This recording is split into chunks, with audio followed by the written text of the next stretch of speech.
গত বছর ৫ই আগস্টের পর থেকে একটা জিনিস নিয়ে খুব আলোচনা চলছে, কথা চলছে, আন্দোলন চলছে, রাগারাগি, ঠেলাঠেলি, ধাক্কাধাক্কি অনেক কিছুই হচ্ছে। কিন্তু ওই জিনিসটা, ওই ব্যাপারটা আসলে কি? কয়জনে বুঝে? সেটা আমার মানে my curious mind wants to know. জুলাই সনদের কথা বলছি। রেফারেন্ডাম, জুলাই সনদ, whatever you call it. So এই জুলাই সনদে আসলে কি আছে? কয়জনে জানে? জুলাই সনদ কিভাবে লেখা হয়েছে, ওখানে কি কি কথা আছে, সংস্কারের কথা কি আছে, এগুলি কয়জন জানে? হ্যাঁ, সুশীল সমাজের কয়েকজন জানে, বা যারা একটু একটু কনসার্ন তারা জানে, but how about the entire population? বাংলাদেশের 18-20 কোটি মানুষের মধ্যে কতজনে জানে এই জুলাই সনদে আসলে কি আছে, এখানকার পয়েন্টগুলি কি কি? জুলাই সনদ তো লেখা হয়েছে খুবই মিটিকুলাসলি, লেখা হয়েছে ইংরেজি ভাষা, মানে খুবই কঠিনভাবে লেখা হয়েছে, রাইট? মানে like it's very pure form of any language, like English বলেন, বাংলা বলেন, whatever you call it, whatever you name it, এভাবে লেখা হয়েছে। বাট মানুষ কিভাবে এই জিনিসটাকে বুঝবে, বা এখানে কি আছে, এটার কন্টেন্টটা কি, সেটা জানতে পারবে? একজন সাধারণ মানুষ, ধরেন একজন শিক্ষিত মানুষ, অর্ধশিক্ষিত, অথবা একেবারেই অশিক্ষিত, সবারই কিন্তু এই জুলাই সনদে কি আছে সেটা জানতে হবে, তাদের অধিকার আছে, রাইট? বিকজ এটা it's about the entire country, the entire population. শুধুমাত্র এনসিপি, ডক্টর ইউনুস বা জামাত শিবিরের জন্য না, এর কয়েকটা দলের জন্য না, রাইট? এই কয়েকটা দলের মাথার জন্য না। জুলাই সনদে কি আছে সেটা সবাই যদি না জানে, যদি এখানে যদি পাবলিক ম্যান্ডেট না থাকে, মানুষের অ্যাকসেপ্টেবিলিটি না থাকে, মানুষ যদি নাই বুঝে, তাহলে স্বাভাবিকভাবে জুলাই সনদ নিয়ে মানুষের মনে প্রশ্ন থেকেই যাবে। একজন রিক্সাওয়ালা, বা একজন বাস ড্রাইভার, বা একজন বাসের হেল্পার, বা একেবারে গ্রামের প্রান্তিক মানুষ যারা মানে ইংরেজি বোঝা মানে ইটস ডিফিকাল্ট, সাধারণত এ ধরনের ল্যাঙ্গুয়েজগুলি বোঝা কিন্তু সাধারণ একজন শিক্ষিত মানুষের জন্য ডিফিকাল্ট, বাট যারা গ্রামের প্রান্তিক মানুষ তারা তো অতটুকু শিক্ষিত না। বেশিরভাগ বাংলাদেশে তো শিক্ষার হার অত বেশি না। একেবারেই অশিক্ষিত বা ইলিটারেট আছে অনেকে, অর্ধশিক্ষিত আছে, আবার কিছু শিক্ষিতও আছে। তো এই ভাস্ট ম্যাজরিটি অফ পপুলেশন কিভাবে জুলাই সনদে কি আছে সেটা কিভাবে বুঝতে পারবে, কেমনে বুঝতে পারবে? তো এটার জন্য কি কোনো ধরনের স্টেপস নেওয়া হয়েছে? যারা এই জুলাই সনদকে অ্যাক্টিভেট করতে চাচ্ছে, যারা এই জুলাই সনদকে একটা প্রাতিষ্ঠানিক রূপ দিতে চাচ্ছে, যেটা বাংলাদেশের মানে সব কিছুর ভিতরে এমবেড করে দিতে চাইছে, তারা কি বাংলাদেশের মানুষের কাছে এই জুলাই সনদের কন্টেন্ট, রেফারেন্ডামের কন্টেন্টগুলি পাঠিয়েছে, বুঝিয়েছে, কোনোখানে মানে প্রচার করেছে, পোস্টার বানিয়েছে, টিভিতে করেছে, বিভিন্ন টিভি চ্যানেলগুলি বা নিউজ পেপারে এটা সম্পর্কে কথা বলেছে একেবারে সহজ ভাষায়, যাতে একেবারে সবচেয়ে অশিক্ষিত মানুষটাও যেন জুলাই সনদে কি আছে বুঝতে পারে? এই ধরনের কোনো স্টেপস নিয়েছে? নেয় নাই, ডেফিনেটলি নেয় নাই। আপনি যান, আপনারা গ্রামে গ্রামে যান, আপনারা নর্মাল সাধারণ গ্রামে যাওয়ার দরকার নেই, শহরের মধ্যে সাধারণ মানুষজন, বাংলাদেশের সাধারণ মানুষজনকে, একবার খেটে খাওয়া মানুষজনকে জিজ্ঞেস করেন যে জুলাই সনদে কি আছে বা তারা কতটুকু বুঝেছে, এটা তারা কি জবাব দিতে পারবে? কিন্তু বাংলাদেশের প্রতিটা নাগরিকের অধিকার আছে এই জুলাই সনদে কি আছে জানলে। এই জুলাই সনদকে কখনো অ্যাক্টিভ করা যাবে না, এটা ইম্পসিবল, এবং এটা নিয়ে সবসময় ঝগড়া লেগেই থাকবে। স্যার ইউনুস, এনসিপি, এরপরে জামাত, ওরা জোর করে এই জুলাই রেফারেন্ডাম, জুলাই সনদকে অ্যাক্টিভেট করে ফেলতে চাইছে, বাংলাদেশের ইয়ের মধ্যে এমবেড করে ফেলতে চাইছে। আসলে এটা তাদের কারণে।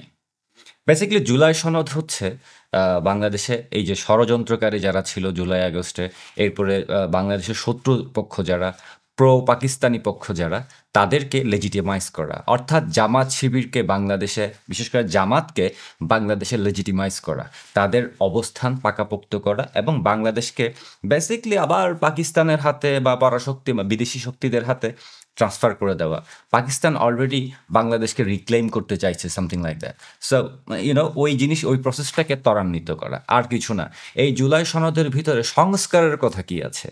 কয়টা সংস্কারের কথা আছে? এই সংস্কারগুলি যদি থেকে থাকে সংস্কারের কথা, তাহলে আপনারা এগুলি মানুষকে জানাচ্ছেন না কেন, লুকিয়ে রেখেছেন কেন? জুলাই সনদ তো আপনাদের এমনভাবে লেখা উচিত যাতে সব ধরনের মানুষ বুঝতে পারে, কিন্তু না। এই জুলাই সনদের মাধ্যমে বেসিক্যালি গত বছর জুলাই আগস্টে যে গ্যাঞ্জাম বাংলাদেশে হয়েছে, যে ষড়যন্ত্র বাংলাদেশে হয়েছে, রেডিক্যালসরা বাংলাদেশে যা করেছে এগুলিকে লিগালিটি দেওয়া এবং সেই সাথে জামাতকে লিগালিটি দেওয়া, তাদের অবস্থান পাকাপোক্ত করা, বাংলাদেশের রাজনীতিতে বাংলাদেশের ক্ষমতাতে তাদেরকে একেবারে এমবেড করে ফেলা এবং ভবিষ্যতে যেন তারা বাংলাদেশের রাষ্ট্র ক্ষমতা দখল করতে পারে, ভবিষ্যতে যেন তারা বাংলাদেশকে শাসন করতে পারে এবং বাংলাদেশকে আবার পাকিস্তানের কাছে ফেরত দিয়ে দিতে পারে, এই ধরনের একটা ওয়ে বের করে রাখা। মিটিকুলাস ডিজাইনটা আসলে এখানে, মিটিকুলাস ডিজাইনটা আসলে ওখানে না যে ডক্টর ইউনূস কতক্ষণ ওই ইয়ের মধ্যে পড়ে থাকবে, ক্ষমতা আঁকড়ে ধরে পড়ে থাকবে, বিএনপি কি করছে, জামাত কি করছে, that's not the meticulous design. Meticulous design হচ্ছে এই জুলাই সনদটাকে মানুষকে না দেখিয়ে, মানুষকে না বুঝিয়ে, সাধারণ প্রান্তিক মানুষজনকে টোটালি অন্ধকারে রেখে এই জুলাই সনদকে অ্যাক্টিভেট করে ফেলার চেষ্টা করা এবং যা যা হচ্ছে। বিএনপি তো চোখ বন্ধ করে প্রথমে সাইন করে দিয়েছিল, কিন্তু এখন গিয়ে তারা বুঝতে পারছে তারা অ্যাকচুয়ালি কী করে ফেলেছে। তারা একটা বিশাল বড় ক্ষতি করে ফেলেছে বাংলাদেশের বাঙালি জাতির, বাংলাদেশিদের। সেটা হচ্ছে এই জুলাইয়ের এই জুলাই রেফারেন্ডামে, এই জুলাই সনদে সিগনেচার করা। সবার আগে গিয়ে পই পই করে নাচতে নাচতে গিয়ে সাইন করে ফেলেছে, কিন্তু এখন তারা বুঝতে পারছে যেই কারণে তারা এখন ভয়ে ভয়ে আছে, যে কারণে তারা এখন নিজেদের জিব্বায় কামড় দিচ্ছে এবং ঠিক একই কারণে তাদের 12টা বেজে গেছে, তাদেরকে দৌড়ের উপর রেখেছে এবং তাদের সব মানে রাষ্ট্র ক্ষমতায় আসার, তারেক জিয়ার প্রধানমন্ত্রী হওয়ার সব স্বপ্ন ধূলিসাৎ হয়ে গেছে। বিএনপি যে বারবার বলছে যে তাদেরকে ইন্টারিম গভর্নমেন্ট ধোঁকা দিয়েছে, দিস ইজ দ্য রিজন।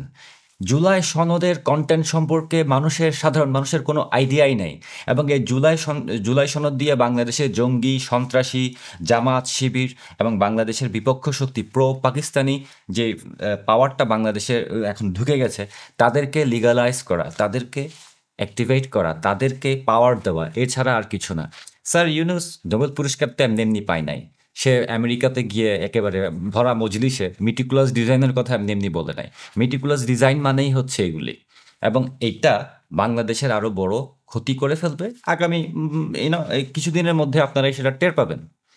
বাংলাদেশকে যেই পর্যায়ে নিয়ে যাওয়ার চেষ্টা করা হচ্ছে সেটা বেসিকলি একটা সিভিল ওয়ার সিচুয়েশন ক্রিয়েট করা, একটা কনফ্লিক্ট জোন ক্রিয়েট করা। বারবার বলছি এবং আমরা 6 মাস ধরে, 7 মাস ধরে, 1 বছর ধরে এগুলি বলছি, কিন্তু সেই জুলাই আগস্টের এরপর থেকে সবাই এগুলো নিয়ে কথা বলছে। কেন বলছে? দেয়ার আর সাম রিজন।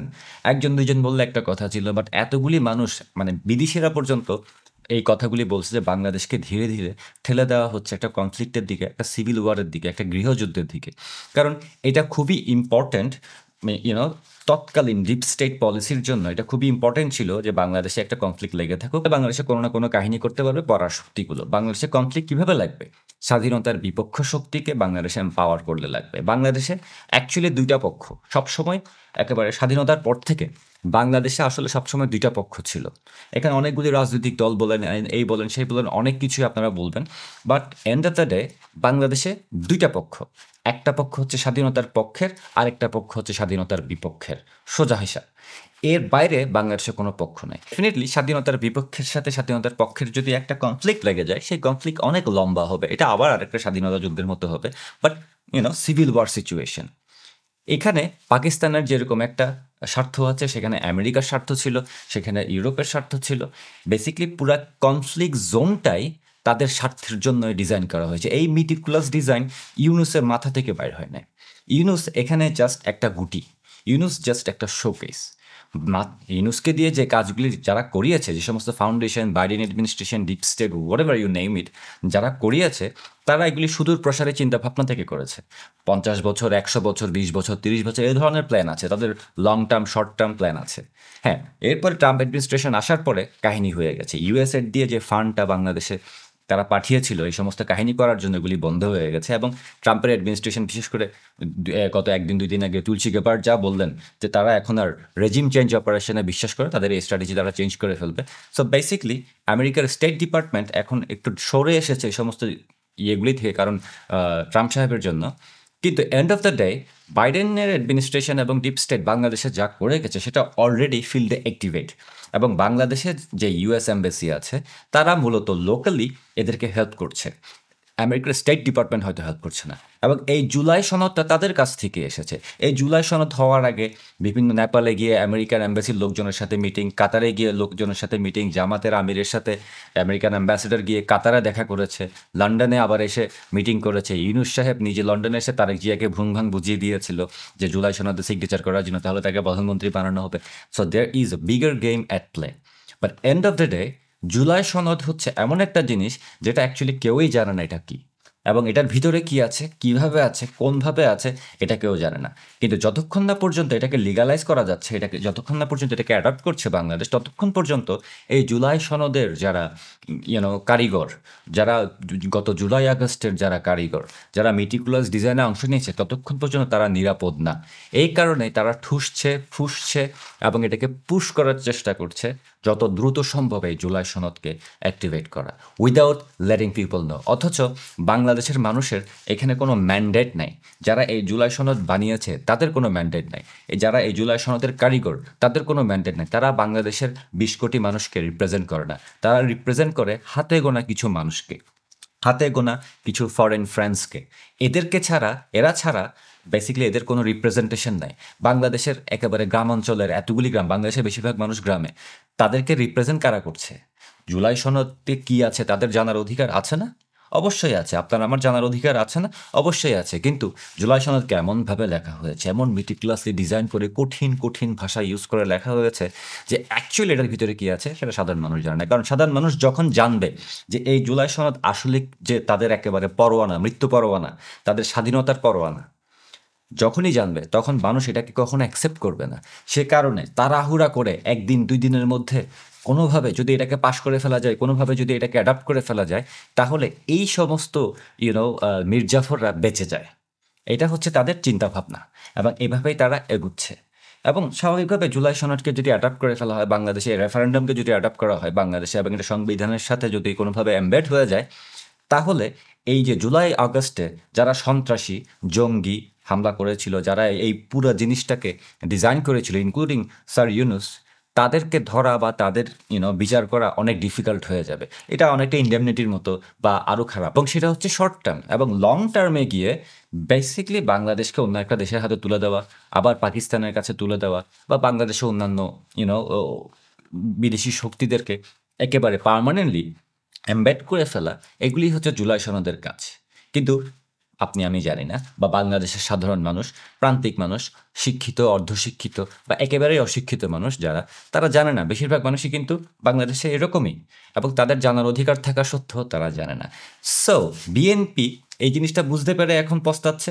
এরকম হয়তো সামনে আরও অনেক নাটক দেখতে পারবেন, but end of the day July সনদ মানেই হচ্ছে এক ধরনের পরোয়ানা। এটা মৃত্যু পরোয়ানা বলতে পারেন বাংলাদেশের মানুষের জন্য। জামাতকে লিগালাইজ করার জন্য, বাংলাদেশ বিরোধী শক্তিদের লিগালাইজ করার জন্য, এবং সমস্ত ক্রিমিনাল এবং জঙ্গি টেরোরিস্টদেরকে লিগালাইজ করার জন্য এই জুলাই সনদ। এবং যেটা বাংলাদেশের পুরো ভৌগোলিক মানচিত্র হতে শুরু করে মানুষের চিন্তা, ওয়ে অফ থিঙ্কিং এবং স্বাধীনতার যেই বাংলাদেশে আছে, বাংলাদেশ যে একটা স্বাধীন দেশ, সার্বভৌম দেশ, সেই জিনিসটাকে সম্পূর্ণ চেঞ্জ করে ফেলা, আর কিছুই না।